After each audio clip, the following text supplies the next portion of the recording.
My favourite one. That's a good one. Just need some Now, as you can see, this one is a frozen theme. It's been painted in silver, and it's just a varying amount of jars with little tea lights. Those battery operated tea lights are in them, and I think they're absolutely amazing.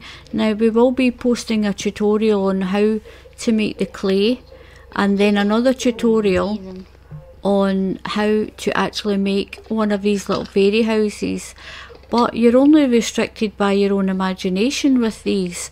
You can use jars, you can use plastic bottles, but we'll show you how to do all that.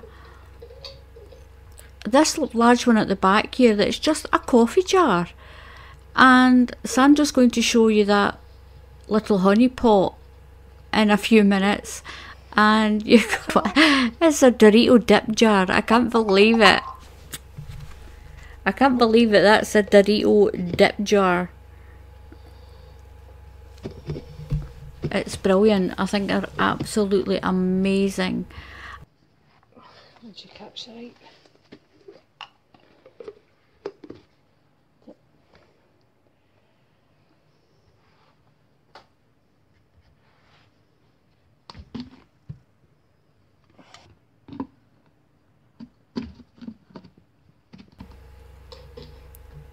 I love this one. This is Mushroom Glen. This is just a big coffee jar as well. All these ones that look like logs are just coffee jars with a tea light inside, a battery operated tea. That's the base. The base is just painted as well.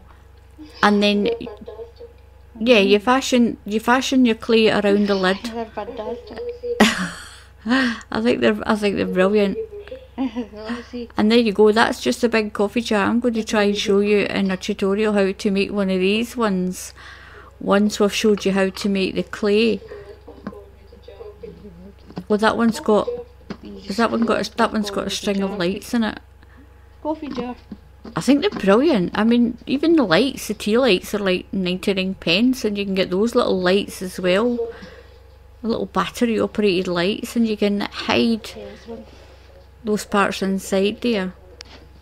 We're just turning them all off to save the battery power. I love them. I think they're absolutely fantastic, and I'm sure you will all think so too. Hold it down a bit. So that you can still screw them on. Now, Sandra's going to show you this. So keep watching, keep your eye on the channel, and we will be showing you really soon how to do the clay for this, and then actually how to make these things. Are amazing. Thank you very much, Sandra. Thank you very much.